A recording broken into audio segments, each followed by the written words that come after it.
मेरे गुरुदेव 10 महीने तो समाज रूपी देवता की सेवा करते थे सत्संग साधन भजन के प्रचार से।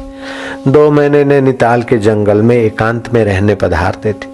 तभी भी वे महापुरुष सुबह घूमने जाते तो कुछ छोटा मोटा बंडल बना लेते, पुस्तकों का अपने सिर पे धर देते थे और पहाड़ी पे जो आश्रम था वहां से नीचे उतरते और दूसरी पहाड़ी पे जो देहातों के 5-25 घर होते, 50 जितने भी गांव, वहां जाते लोगों को पुस्तकें देते, महान नारी ईश्वर की और यौवन सुरक्षा पुरुषार्थ परमदेव जैसी, जैसे विद्यार्थियों के लिए अमुक अमुक, नारियों के लिए अमुक, लोगों के लिए। कहते कि इस इतवार को छोड़कर अगले इतवार को आऊंगा, आपके यहाँ इस शुक्रवार को, बीच के शुक्रवार को छोड़ के अगले शुक्रवार आऊंगा। तीसरे गांव में जाते बोले आपके यहाँ गुरुवार को छोड़कर दूसरे गुरुवार को आऊंगा। उस महापुरुष ने मत्थे पर गठरी बांधकर पहाड़ी के देहातों वालों को भी भगवत भक्ति और शरीर स्वस्थ और जीवनदाता के काम आने योग्य बने और आपकी कुल खानदान का मंगल हो, ऐसे साहित्य की सेवा की। तो ऋषि प्रसाद उन ऋषियों का ही प्रसाद है, अनुभव प्रसाद, और घर बैठे लोगों तक पहुंचाने की सेवा कई साधक लोग करते, कई भक्त लोग करते।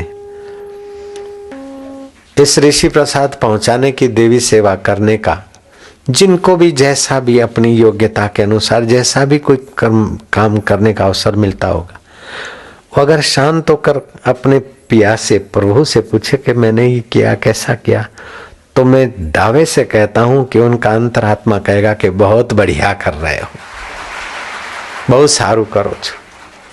चाहे फिर पोस्ट विभाग के अधिकारी हो, चाहे ऑफिसर हो, चाहे लेबर वर्क करने वाले हों, चाहे आश्रम के कंप्यूटर विभाग के हों, चाहे पत्रिकाएं ट्रक से उतारने वाले हों, चाहे कार्यालय से पोस्ट ऑफिस में भेजने वाले हों, चाहे घर घर एक एक पत्रिका बांटने की सेवा करने वाले हों, चाहे एक एक मेंबर से संपर्क करके उसको देने और लेने का काम करते हों, जो भी जिस प्रकार से भी सेवा कर लेता है, उन्होंने अपने कर्तृत्व का सदुपयोग सत्य स्वरूप ईश्वर की प्रसन्नता के लिए किया है, तो उनका अंतरात्मा संतुष्ट होता होगा। अगर संतुष्ट नहीं हो तो आप मुझे मिलो अथवा ये काम छोड़ दो, फिर ना करो।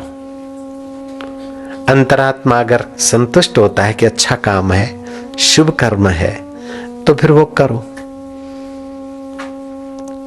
हर एक शुभ कर्म कर्ता को संतोष की झलक देता है। ऐसे करते करते कर्ता का अंतःकरण शुद्ध होता है।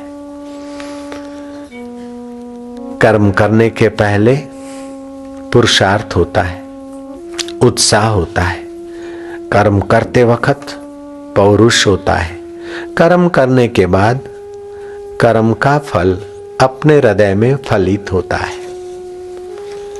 अपने हृदय में शांति, आनंद, प्रसन्नता अथवा अंतरात्मा का धन्यवाद फलित हो तो कर्ता मान ले कि इस कर्म प्रवृत्ति पराश्रय से तो हुई, लेकिन उसने स्व के आश्रय में ला दिया, स्व परमात्मा के आश्रय में ला दिया। परमात्मा के निमित्त कर्म करते, प्रभु की प्रसन्नता के निमित्त युद्ध जैसे घोर कर्म भीष्म ने करके मुक्ति का मार्ग दिखा दिया। जब युद्ध जैसे घोर कर्म करके भी आदमी मुक्ति पा सकता है, अर्जुन मुक्ति पा सकता है, भीष्म मुक्ति पा सकते, तो फिर मुक्ति का मार्ग दिखाने वाले ऋषि प्रसाद के देवी कार्य में भागीदार होकर मुक्ति के रास्ते की क्यों यात्रा हम नहीं कर पाएंगे? जरूर करते हैं।